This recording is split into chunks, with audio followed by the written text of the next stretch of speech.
Salve galera, tudo certo? Professor Rosseto com vocês, seu professor de física, e hoje revisãozaço para o FPR, beleza? E eu vou fazer uma dinâmica um pouquinho diferente hoje. Vamos colocar exercícios e vamos discutir esses exercícios e os conceitos que envolvam estes exercícios, tranquilaço? E a primeira questão que eu selecionei para a gente fazer é uma questão muito legal, é uma questão de cinemática, que envolve o movimento de partículas. Beleza? Bora para ver essa questãozinha. Olha só que questão legal. Bora lá. A figura ao lado, que na verdade está embaixo, beleza? Mostra ou apresenta o comportamento gráfico da posição X em função do tempo T para todos os objetos A, linha cheia, tá aqui bonitinho no slide, pode reparar. E o B, linha tracejada, que se movem ao longo de duas pistas retas, paralelas e de origens coincidentes. Aqui tem um detalhe muito importante.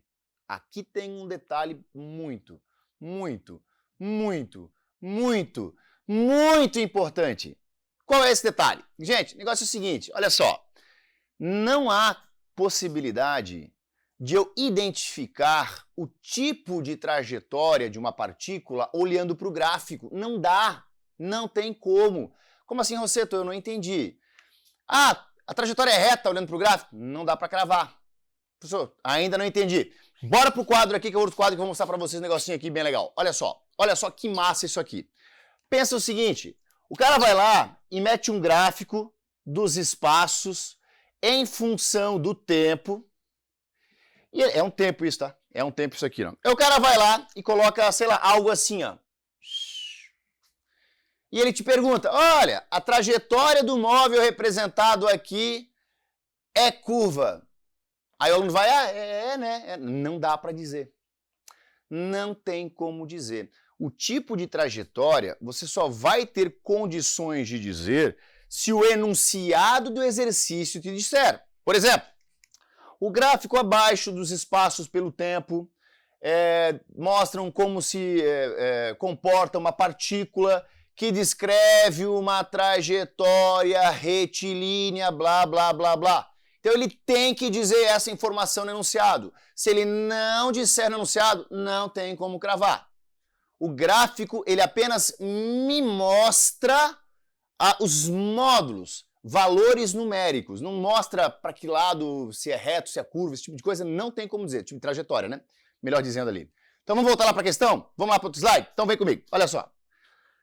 Então ele diz aqui nesse enunciado, ele diz bonitinho aqui, no finalzinho da linha do texto, diz o seguinte, que se movem ao longo de duas pistas retas. Opa! Trajetória é reta. Show? Tá, Rosseto? Isso é importante? Lógico que é importante, porque se você for lembrar aí a parte da mecânica, o FPR, 50% da prova. Mecânica é 50% da prova, cravadinho ali. 48, 45, 55, 50% da prova da UFPR. E de outros vestibulares também, a mecânica é mais explorada. Então, porra, o cara vai trabalhar o quê? Movimento é o quê? Lei de Newton. A base são as leis de Newton. Então, para você entender os movimentos, tem que entender leis de Newton, certo? Primeira lei de Newton o que é? Se a força resultante é zero, eu tenho ou repouso ou MRU. Vou lá pro quadro, eu quero escrever isso para você visualizar bem. Eu falando, às vezes, passa lá batido, ó. Pela primeira lei de Newton, né? Vou botar aqui. Se a força resultante é igual a zero, o que vai acontecer? Ou o corpo está em repouso e permanece em repouso, ou ele está em movimento retilíneo uniforme. Sacou? Então, se a trajetória não disser, se o enunciado não te disser que a trajetória é retilínea, tu não pode cravar que pode ser um movimento retilíneo uniforme. Não dá. E se não é um MRU, por exemplo, né? Não poderia ser a resultante zero. E aí tu elimina uma porrada de informação. Sacou a jogada? Beleza. Bora. Vamos analisar as afirmações do gráfico? Então o que ele faz ali? Deixa eu pegar meu apagadorzinho aqui. E deixa eu reescrever esse meu gráfico aqui. Vou colocar o gráfico bonitinho aqui para vocês acompanharem com a gente aqui, tá? Beleza? Então vamos lá. que ele me diz? Ele me diz que tem um gráfico dos espaços que a gente representa com um X, né? X. E a gente tem aqui embaixo o tempo medido em segundos, né? Segundos ali, e os espaços medidos em metros, né? O X medidos em metros. E aí ele indica que o móvel A, ele tá a linha cheia para cá. Tá vendo aqui a jogada? E ele diz que aqui tem um móvel B que tá assim, ó, tracejadinho. Eu vou fazer em azulzinho para ficar mais fofo, certo? E aqui essa intersecção dos dois aqui ocorre aqui no 15, né? Ó, 15, aqui é 0 e aqui ele tá no 30. Vou deixar assim. Só essas informações para mim bastam. Belezinha, belezinha, belezinha. Agora aqui é o seguinte, gente, nós precisamos interpretar esse gráfico. E ele faz, é a questão da UFPR, e ele faz algumas afirmações que a gente vai observar agora. Vamos voltar lá para o slide, que eu vou pegar meu passadorzinho aqui e vamos ver o primeiro exemplozinho aqui, o primeiro coisinha aqui bonitinho. Então vamos lá, olha só. Considerando os dados apresentados no enunciado e no gráfico, considere as seguintes afirmativas. Primeira, o objeto A tem uma velocidade constante de módulo V igual a 2 metros por segundo. Vamos ver? Volta para lá, bora comigo. Olha só, gente. Primeiro, propriedade gráficos espaço por tempo. Olha só.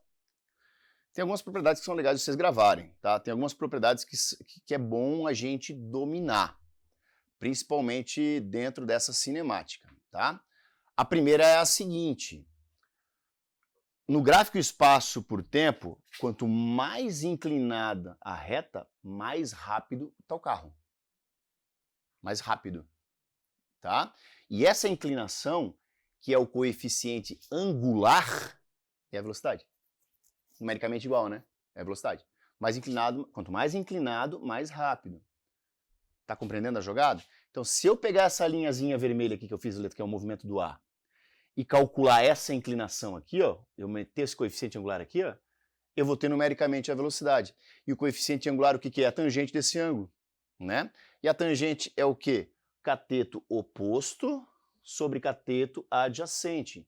Então, se eu fizer aqui um gráfico só do A, para a gente não deixar aquele gráfico ali muito sujo, ó, X medido em metros e o tempo aqui medido em segundos. Vamos lá. E aí eu tenho um móvel A aqui, bonitinho, lindo, maravilhoso.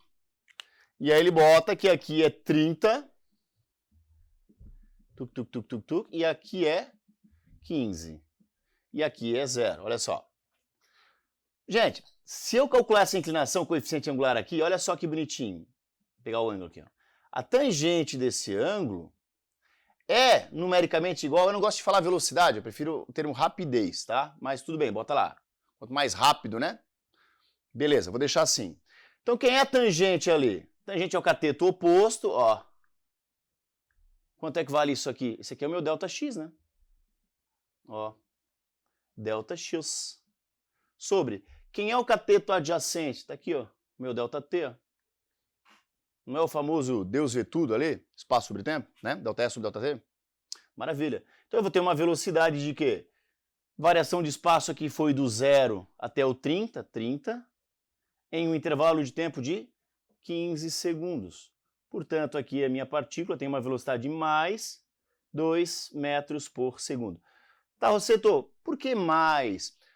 Porque o movimento é progressivo. Como assim movimento progressivo, Rosseto? Não entendi. Progressivo é que progride nas trajetórias. Então você tem sempre uma... Quando você trabalha o movimento, é legal você pensar... Eu gosto de dizer para o meu aluno assim, ó, traça uma linhazinha ali, traça uma linha que vai te dar o quê? Os espaços, por exemplo, medida em metros. Tá aqui a nossa linhazinha, beleza? E aí bota a origem. Nesse caso, coincidentemente, o cara tá saindo do 0. Tá vindo daqui, ó. E ele tá indo para onde? Ah, ele tá indo lá pro 30. Ele vai passar o 30, óbvio, né? Mas eu vou fazer só até o 30 aqui, ó. Então ele tá indo daqui para lá. O vetor velocidade dele aponta para cá, né? Então ele vai progredir. Neste caso, eu tenho um movimento progressivo. Progressivo. Então a velocidade dele é positiva. e o movimento é uniforme. Por que é uniforme? Porque a rapidez é sempre constante, né? Ele está andando sempre com a mesma rapidez, de 2 metros por segundo. Então eu tenho aqui um movimento uniforme, e aí eu posso fazer mais uma pergunta, aí que entra a pegadinha que eu falei para vocês antes. Eu posso dizer que a resultante que atua sobre ele é zero? Eu posso dizer que a força resultante que atua sobre essa minha partícula A é zero? Daí tu vai lembrar lá da primeira lei de Newton. Se a força resultante é zero, eu tenho um repouso ou um MRU.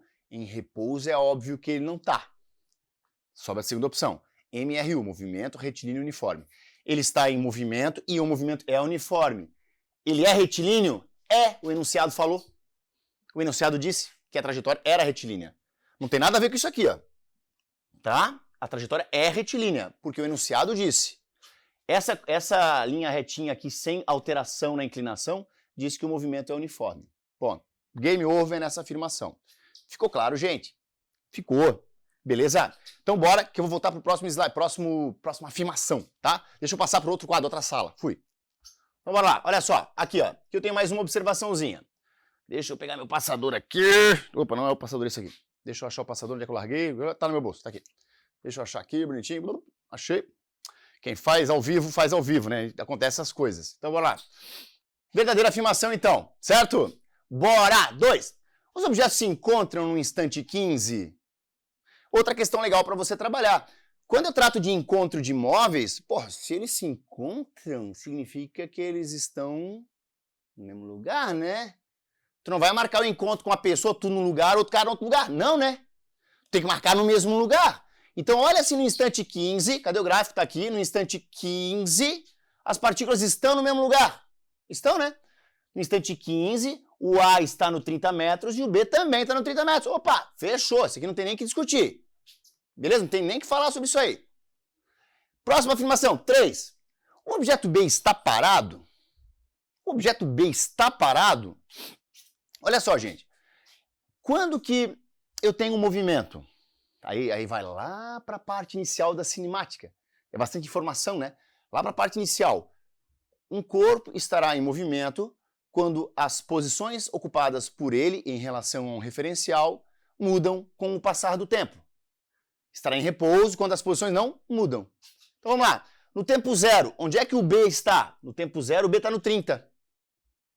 No tempo 5, onde é que o B está? No 30. No tempo 10, onde é que ele está? No 30. Opa, então ele está sempre no 30? Está parado. Ele está em repouso. Perfeito? Maravilha. Também podia dizer, Rosseto, fala. Ele está parado porque não tem inclinação à reta, né? Também dá. Né? Eu falei que quanto mais inclinado, mais rápido. Se não tem inclinação, ok? Se não tem inclinação, não tem velocidade. Parado. Fechou? Item próximo. O objeto A inicia o seu movimento em x0, espaço no tempo zero. Não é XO, tá? A XO. SO. Não é SO. É x no tempo zero. Porque é uma função, né? X no tempo zero é igual a 0 metros? É, né, gente? Ele saiu do 0 metros. Volta lá pro quadro lá. Volta pro slide. Olha aqui, ó. Olha que bonitinho. Ele está saindo do zero aqui, né? Ele está saindo do zero. Certo? Então a posição inicial dele é 0. Outra coisa que o exercício pode pedir, deixa eu terminar ele, aí eu volto a fazer mais umas observações. Deixa eu voltar para lá. Puf, vamos lá, olha só. Então assinale a alternativa correta. Bueno, eu vi que todas as afirmações estão corretas. Portanto, Pluft, resposta letra E. Tranquilaço?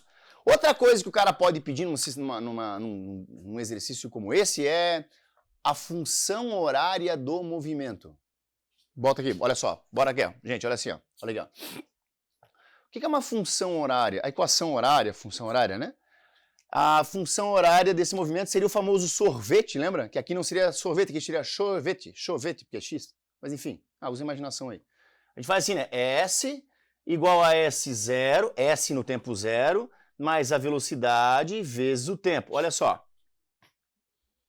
Então, o espaço dele, ó, a função seria isso aqui, ó. 0 mais a velocidade que é 2 vezes o tempo. Ou simplesmente 2 vezes t. Essa é a função horária que representa esse movimento. Legal? Boa, né? Bonitinho, certinho. Isso eles podem pedir também. Eu costumo dizer para o meu aluno o seguinte, pô, como é que eu vou me testar, né? Como é que eu vou saber o nível que eu tô? Como é que eu sei se eu tô bom no movimento uniforme ou não tô bom no movimento uniforme? Eu diria assim para você, você está entendendo bem o movimento uniforme quando a partir de um gráfico você consegue fazer a função, ou da tabela, ou fazer o desenho que eu fiz aqui, e por aí vai. Ou a partir de qualquer um tu conseguir fazer os outros. Como assim, Rosseto? Eu não entendi o que tu quis dizer. Tá, olha só aqui, ó. Quer ver, ó? Eu vou só apagar aqui rapidinho, aqui, ó. Vou mostrar uma coisinha pra vocês aqui, ó. Acho que isso é legal, tá? Dá uma trabalhada na questão dos movimentos, tá? Que os movimentos são bem importantes, tá? Eu vou inventar uma função qualquer aqui só pra vocês olharem, só pra gente brincar um pouco aqui, rapidinho, tá? Não quero perder muito tempo aqui também, ó. S igual a 10 menos 2 vezes T. Aí ele coloca assim, ó, SI, para dizer tudo no sistema internacional. Beleza. O que isso quer dizer? Se você começar a atribuir valores para o tempo, como a gente faz lá na matemática, né? Se você começa a atribuir valores para o tempo, você vai achar os espaços. Então eu vou atribuir 0, vou atribuir 1, vou atribuir 3. Eu já sei que é um movimento uniforme, uma função do primeiro grau, vou atribuir 3 valores, já tá bom. Se eu trocar por 0 aqui, que vai dar 10. Vou trocar por 1, vai dar 8. Vou trocar por 2, 2, 2, 4, 10 menos 4, 6, certo? Consegui isso. Aí, ó, como é que fica isso aqui num desenho aqui, ó? Espaços, medidos em metros. Aqui estaria o 0. Onde é que ele está saindo? Ele está saindo do 10. Está saindo daqui, ó. E ele está indo para onde? Para a esquerda ou para a direita? Para a esquerda. Movimento retrógrado. Está vindo para cá, ó. Puf. Com a velocidade, vou ser redundante aqui, vou botar um menos de novo, ó. 2, opa, aqui é 2, 2. 2 metros por segundo. Beleza? O que dá para fazer ainda? O gráfico. Ó, espaço em função do tempo. 0. De onde é que ele está saindo? Ele está saindo lá do 10. E ele começou a diminuir, ó. Vai fazer isso aqui, ó. Então eu digo que o aluno está mandando bem em movimento uniforme quando ele consegue, a partir de qualquer uma dessas 4 coisinhas que eu fiz aqui, escrever as outras 3. Então, a partir da fórmula, eu faço a tabela, o desenho e o gráfico. A partir do gráfico, eu faço a fórmula, a tabela e o desenho. A partir do desenho, eu faço isso, isso, isso e por aí vai. Entendeu? Isso é legal você ir treinando. Se você tem uma certa dificuldade, toca o pau aí, faz isso aí, que isso vai te ajudar bastante. Treina sempre. Mesmo que o exercício não peça, faz isso. Faz as 4 esqueminhas. Faz desenho, faz função, faz tabela, faz o gráfico e vai treinando. Você vai ver como você vai evoluir. Inclusive, não apenas na parte do movimento uniforme, mas tem movimento variado, tem um monte de situação que você pode aplicar isso. Beleza? Tranquilaço? Vamos para o segundo exercício? Vamos para o segundo exercício? Vou passar para lá. Vamos lá, bora. Vamos para o segundo exercíciozinho, bonitinho. Puf, um exercício que envolve... Tá aqui. Dinâmica. Tranquilo? Dentro da mecânica... Tô indo muito rápido? Tá bom, né? Então vamos manter. Dentro da mecânica, porque a física clássica, vou falar aqui, tá? É dividida em mecânica, ótica, ondas, termo e elétrica, certo? Dessas 5 que eu citei, 50% de qualquer prova aí que você vai fazer, o FPR inclusive, é perto de 50%. Então a mecânica é 50%. E essa mecânica, ela é dividida em cinemática, dinâmica e estática, né? Estática dos fluidos, inclusive. A cinemática trata do quê? Dos movimentos sem se preocupar com as causas. Então, no exercício anterior, não me interessava por que o movimento era uniforme. Simplesmente era. Dentro da dinâmica, ele vai explicar os porquês. Por que o movimento é uniforme? O movimento é uniforme, é retilíneo e uniforme, porque a força resultante é 0. Entendeu a jogada? Ele faz essa... Tranquilo? Então, ela vai explicar os porquês. A cinemática eu estudo os movimentos, não me preocupo com os porquês. Na dinâmica, eu vou ter os porquês, tá? E eu botei também o exercício da UFPR aqui, que trata de um plano inclinado, assunto bastante recorrente também. Então vamos lá. Um bloco de massa M, constante, foi colocado num plano inclinado de ângulo de inclinação θ, conforme mostra a figura abaixo. Há atrito entre o plano inclinado e o bloco, sendo que o coeficiente de atrito estático vale μe, e o coeficiente de atrito cinético vale μc. O bloco está sujeito à ação gravitacional, além da força de reação normal e da força de atrito geradas pelo plano inclinado. Na situação em que o bloco esteja estático, o que é estático? Parado. Mas na iminência de começar a deslizar, ele está indo. De modo que a força de atrito estática seja máxima. Vale qual relação representada nas alternativas abaixo? Então vou mostrar para vocês bonitinho como resolver essa bagaça. Bora lá! Deixa eu pegar meu apagadorzinho aqui, certinho.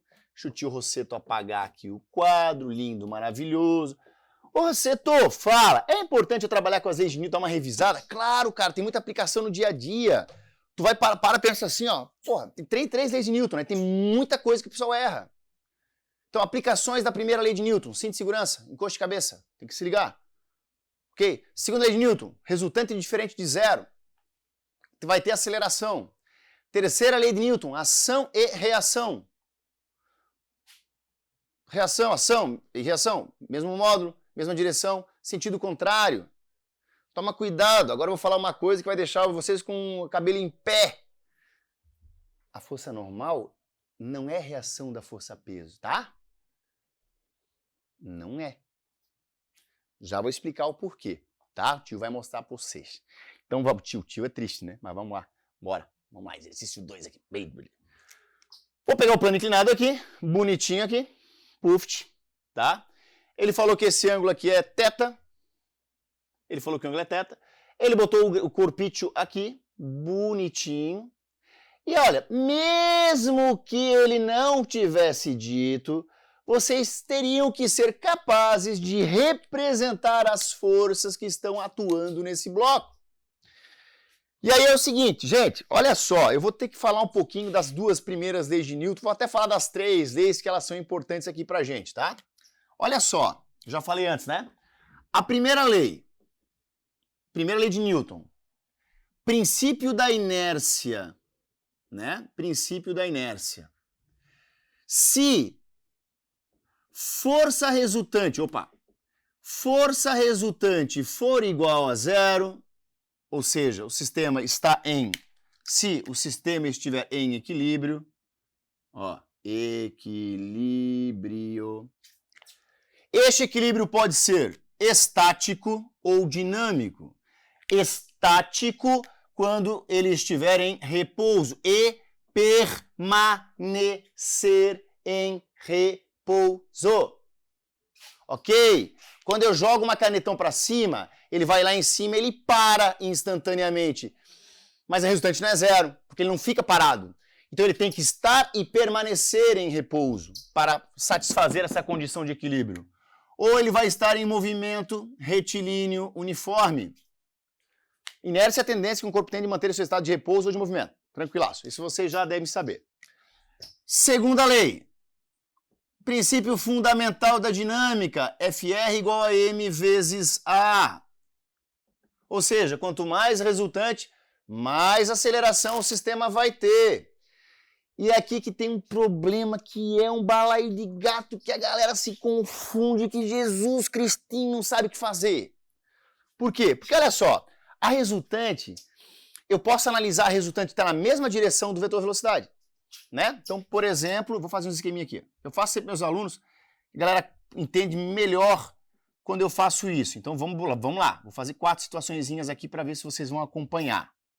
Aqui, depois eu faço a terceira lei de Newton em outro lugar e vou achar outro lugar do quadro para fazê-la. Aqui, ó. Vetor velocidade bonitinho aqui. Gente, olha só. Se a força resultante estiver para cá, fica fácil de eu resolver, né? Nesse caso aqui, eu teria um movimento reto. Vamos lá, vou devagarinho aqui. Reto e acelerado, né? Acelerado. Beleza? Se a força estiver para cá, fácil de eu resolver também. O movimento ele vai ser reto e rosseto. Reto e retardado. Tá aqui, ó. Bonitinho. Beleza? Maravilha. Agora começa a surgir o pepino. Começa a dar um probleminha aí, né? Probleminha. Qual é o probleminha aqui? O problema é o seguinte, e se a força estiver assim, oblíqua ao vetor velocidade, o que é que eu faço daí? Pô, aí eu vou ter que decompor. Vou ter que fazer uma decomposição. Repare que parte dessa força vai estar atuando na mesma direção. Vou pegar a força resultante tangencial, que a gente chama, né? Porque está tangente ao vetor velocidade. E a outra parte vai ser a bendita força resultante, que a gente chama, né? Força resultante centrípeta. Ok? Essa aqui, a tangencial, ela vai mudar o módulo do vetor velocidade. Essa centrípeta aqui vai mudar a direção do vetor velocidade. Então, nesse caso aqui, eu teria um movimento reto, reto não, cruzes. Tem centrípeta, né? Se tem centrípeta, não pode ser reto. Curvo. E como a força está no mesmo sentido do vetor velocidade, acelerado. Olha só. E se a resultante tivesse assim, Rosseto? Estou fazendo isso porque eu vou matar o próximo exercício depois, ó. Pô, se tiver assim, perceba que não tem nada na tangente aqui, né? Na direção do vetor velocidade. Então, o movimento ele vai ser uniforme, né? Curvo, porque tem centrípeta, é a própria centrípeta, e uniforme, porque o módulo do vetor velocidade não muda com o passar do tempo. Tranquilaço? Beleza? Tá. E a terceira lei de Newton? Ação e reação. Mas essa a gente vai falando na resolução do exercício. E isso eu vou deixar aqui até o final da minha aula. Isso não sai. Não sai. Vamos lá, bora. Aqui, ó. Vou quebrar o quadro aqui. Vai quebrar o quadro aqui daqui a pouco. Olha só. Quais as forças que atuam aqui? Vamos lá. Peso, sempre para baixo. Vertical e para baixo. Puf, tá aqui ele bonitão. Força-peso. Quem é que aplica a força-peso no bloco? A Terra. A Terra está puxando o bloco para baixo. Onde é que está a reação da força-peso?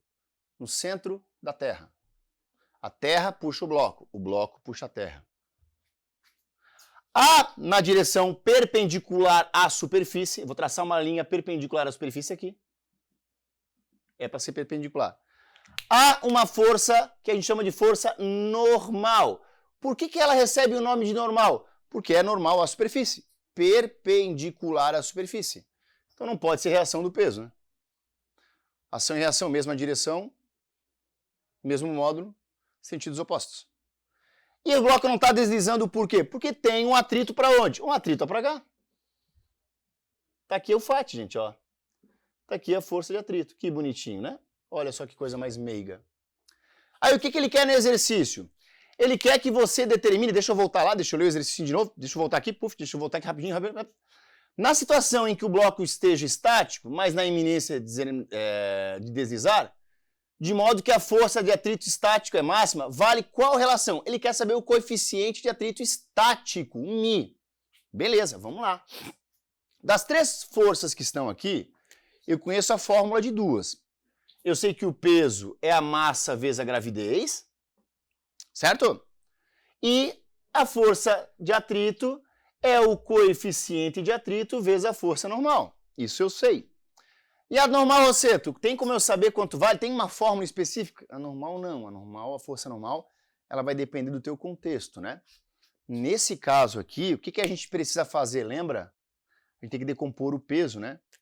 E aí a gente tem uma componente paralela aqui ao plano, que é o nosso querido Px.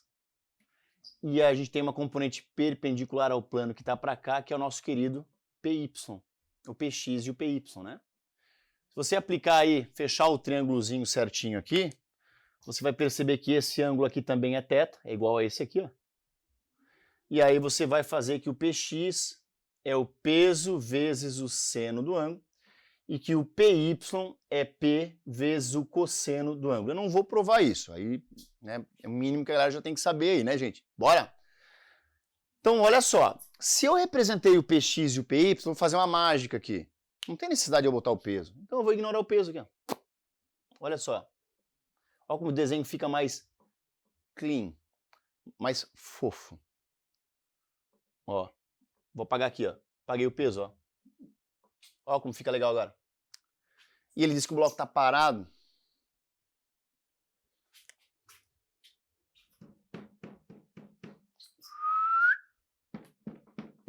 Resultante é zero.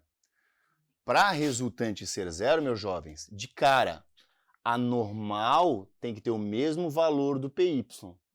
Mesmo valor. E o FAT tem que ter o mesmo valor do PX.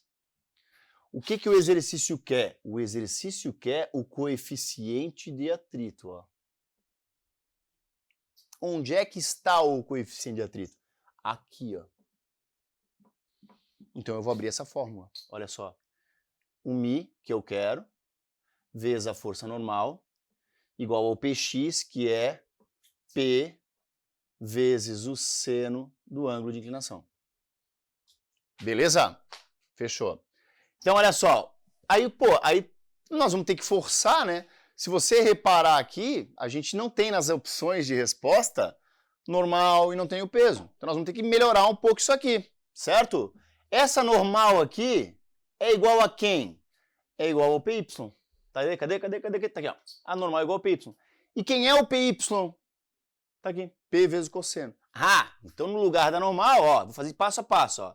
PY, que é igual a P vezes seno de θ. Mi estático é, quem é o PY? P vezes cosseno de θ. Ali botei alfa, tá? Mas é tudo letra grega. Ninguém vai brigar por causa disso. Que é igual a P vezes o seno de θ. Dá para cortar o peso com o peso, a técnica de cancelamento, né? Olha que coisa fofa, gente. E aí eu vou ter um coeficiente de atrito estático, seno de θ sobre cosseno de θ. Aí tu vai lá, você tá... não tem essa opção. É, eu sei, mas a gente sabe que seno sobre cosseno é tangente de θ. Portanto, voltando lá para o nosso querido exercício, vamos voltar para o nosso exercício. A alternativa que satisfaz isso é a alternativa A. Gente, assim, ó, dentro da mecânica a gente precisa 5 forças, tá? Tem que estar bem claras 5 forças. Peso, normal e atrito que eu coloquei ali, tá? A elástica e a tração. Essas 5 forças você tem que saber se defender, tá? Eu acho que a mais ferrada delas talvez seja o atrito, que tem um atrito estático máximo, tem um atrito cinético e tal. É legal tu dar uma olhadinha nisso, tá? Aplicações desse tópico, por exemplo, o freio ABS, né? O freio ABS ele procura trabalhar sempre com atrito estático máximo, né? Então ele está sempre... O dispositivo do carro, ele dosa as forças de modo que os pneus não travem. Então ele vai sempre trabalhando com atrito máximo, né? Que é maior que o dinâmico. Então você consegue ter uma desaceleração maior do carro sem perder dirigibilidade. Tranquilaço? Beleza? Bora pro próximo exercício?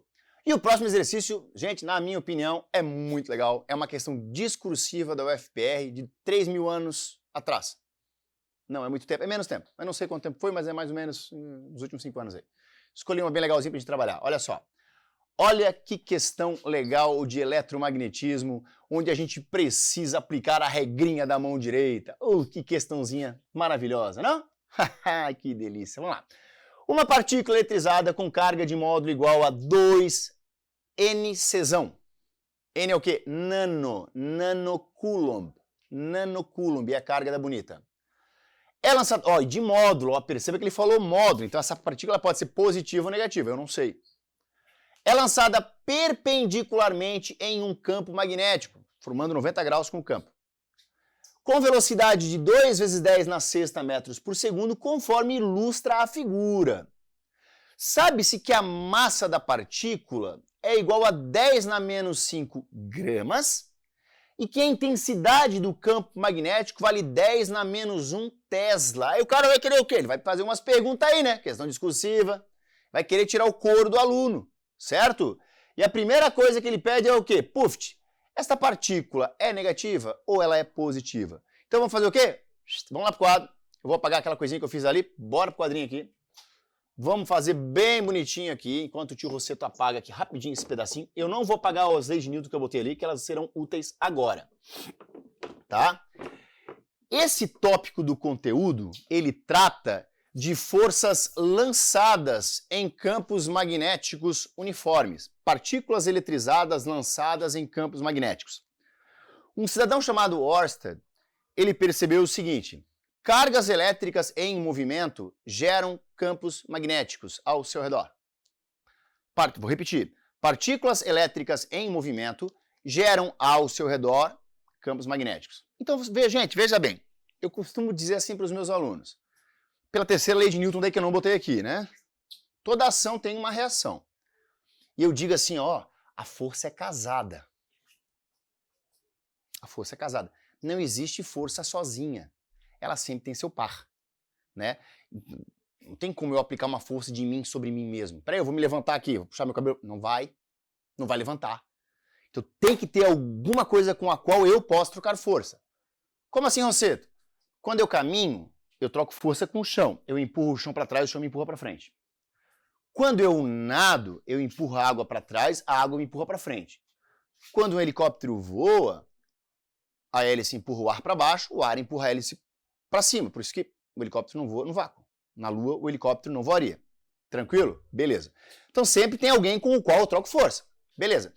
Paraquedista pulou do avião. Quem é que está puxando ele para baixo? A Terra através da força-peso. Beleza. A Terra através da força-peso. Cadê a reação? O paraquedista puxa a Terra para ele. Mas por que é ele que se mexe? Porque ele tem menos massa. É a mesma força trocada, só que como ele tem menos massa, menos inércia, é ele que se mexe. Beleza? Tá. Já vou entender onde eu quero chegar. Então perceba que sempre tem que ter duas coisas. Se eu pegar esse ponto aqui em espaço aqui, ó, tá vendo? Tem um pontinho aqui, ó, flutuante no meu dedo aqui, ó, nesse pontinho aqui, ó. Tá aqui, flutuante aqui. Tem força gravitacional nesse ponto? Se eu desprezar o ar, por exemplo, você vai dizer, tem? Não tem. Não tem. Existe campo gravitacional, mas não existe força. Agora, a partir do momento que eu chego aqui, cadê? Tá aqui. Botei o canetão. Agora tem força gravitacional aqui? Ah, agora tem, porque tem a caneta e tem a Terra. Elas estão se interagindo. Então perceba, para eu ter força tem que ter duas coisas sempre. Tem que ter duas coisas se encostando, o meu pé e o chão. Eu tenho que ter em campos gravitacionais duas massas, a caneta e a Terra. Em campos elétricos, duas cargas elétricas para ter uma força elétrica, certo? E na questão magnética, eu tenho que ter dois campos magnéticos. Então, qual é a sacada aqui? A sacada é que esse exercício ele propõe uma situação onde existe já um campo magnético que está representado assim, ó. Ele botou um xizinho assim, galera, ó. O que que esse xzinho aqui, ele quer me dizer? Ele quer me dizer o seguinte: o campo magnético, ele é perpendicular ao plano do quadro para dentro do quadro. Perpendicular ao plano do quadro para dentro do quadro. A bolinha seria saindo do quadro. Então ele veio aqui, fez lá a bolinha assim, né? Ó. Então tá para dentro do quadro. É como se fosse uma setinha indo para lá, ó. Ó, então deixa eu botar aqui, ó. O xizinho perpendicular ao plano é a direção. Para dentro é o sentido. Se eu quisesse representar o sentido oposto, seria assim, ó.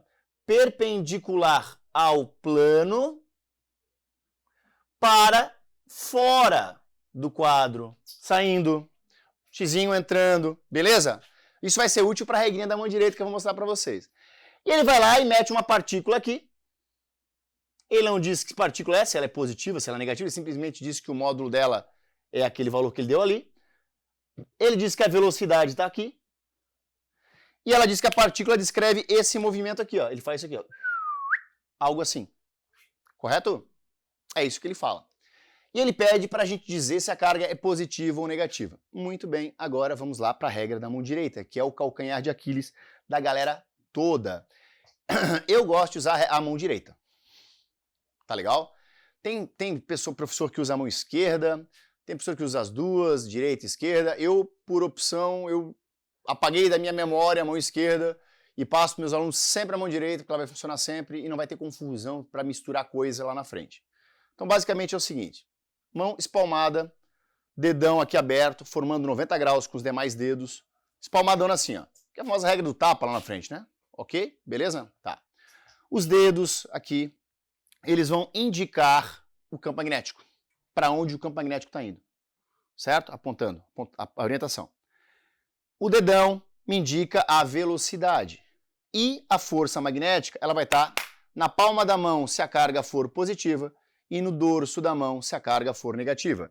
Então percebemos o seguinte, olha só, o que eu tenho aqui? O campo magnético está para onde? Ah, ele está entrando, então vai lá, campo magnético entrando, pluf, está entrando lá, olha a mãozinha, ó, está entrando. Velocidade está para onde? Ah, a velocidade está para cima, puf, dedão para cima, está aqui. Então está aqui, ó. Se a carga fosse positiva, a força estaria na palma da mão, empurraria a partícula para cá, ela faria isso aqui, ó. Mas não, ela fez o contrário, ela foi para lá. Então aqui eu já concluo que a carga é negativa.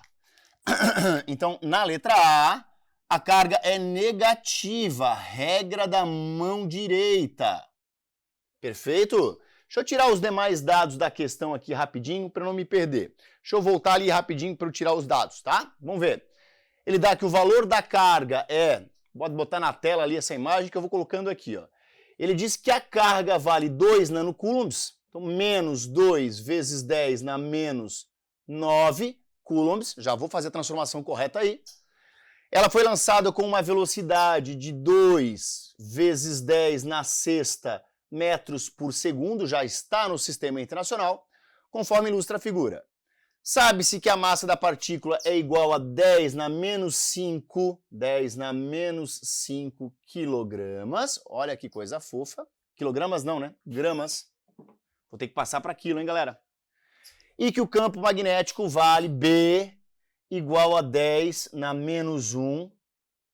Ficou feio aqui. Tesla. Já está no sistema internacional. Agora vamos voltar aqui rapidinho. Cadê? O que ele quer ali nas exercícios? Vamos passar para a letra B já. Vamos lá. Letra B ele quer o quê? Calcule o raio da trajetória descrita pela partícula. Galera, olha só. Rapidinho aqui, ó. Eu vou ter que passar isso aqui para quilograma. Tá? Para eu passar para quilograma, como é que a gente faz? Grama para quilograma. Divide por 1000, né? Divide por 1000 isso aí, correto? Ou multiplica por 10 na menos 3. Então eu vou ter que aqui a massa é 10 na menos 8 quilogramas. Tranquilo? Belezinha, belezinha, belezinha? Grama para quilograma, né? Só não consegui ver. Não conseguiu? Então olha aqui, ó. Faz a regra em 3, pô. 1 quilograma tem 10 na terceira gramas. Quantos quilogramas tem 10 na menos 5 gramas? Vai cortar isso, vai resolver a regra de 3 aí, e aí vocês vão ter 10 na menos 8. Tranquilo? Beleza. Então tá, letra B. Qual é o raio que essa partícula vai descrever? Qual é esse raio aqui, ó? Essa boniteza aqui, ó.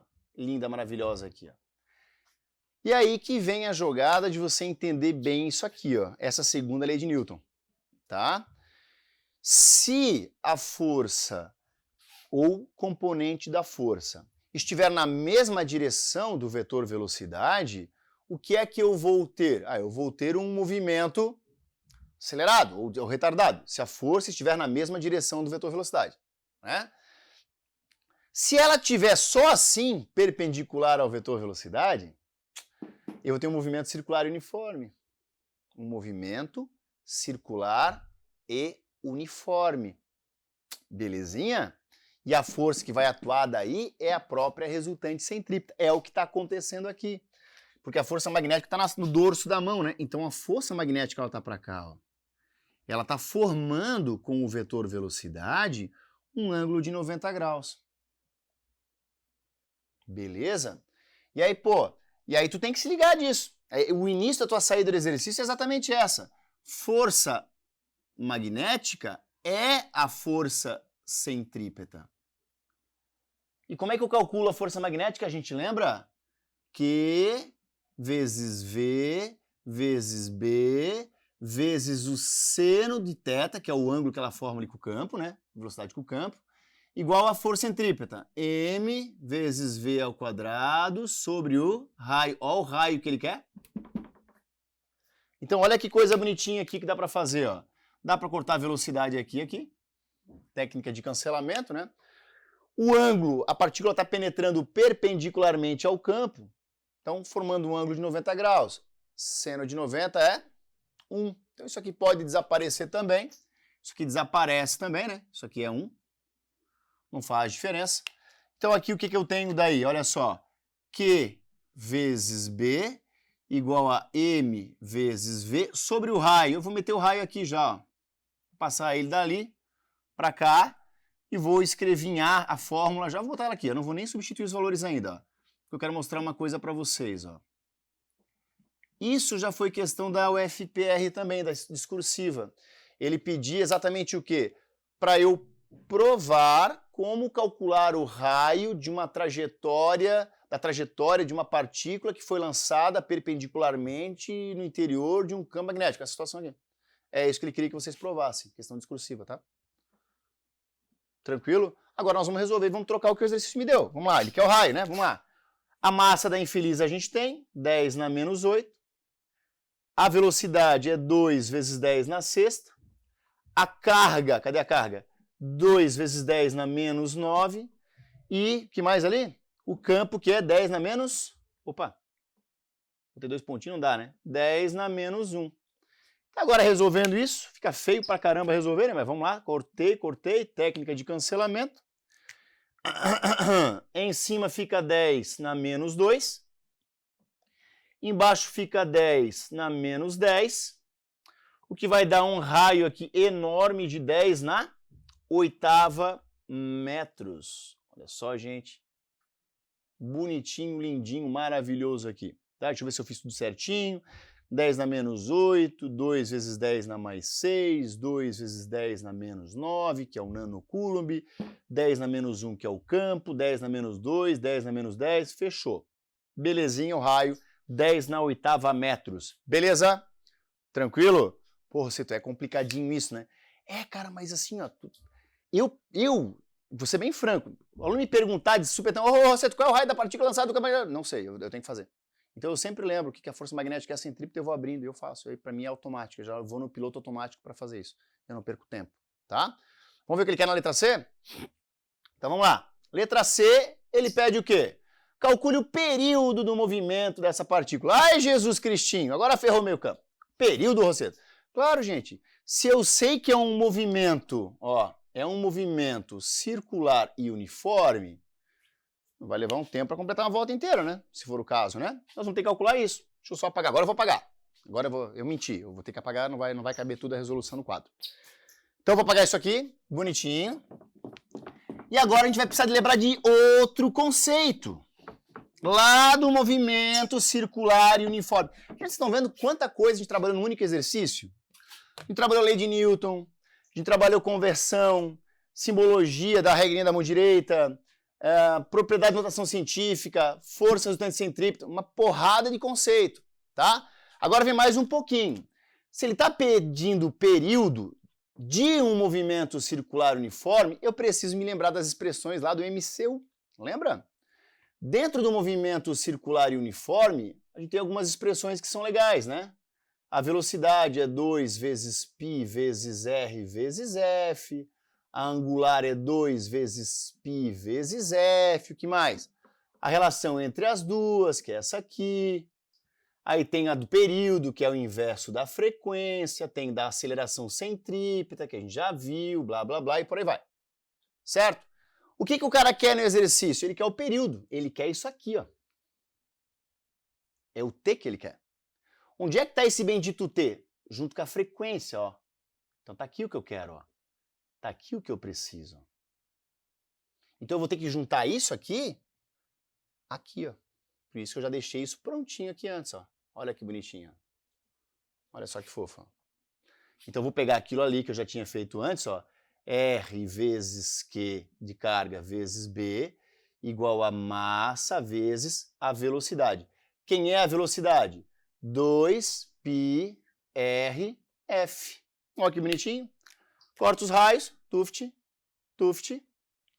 A carga da bonitona, 2 vezes 10 na menos 9, vezes 10 na menos 1.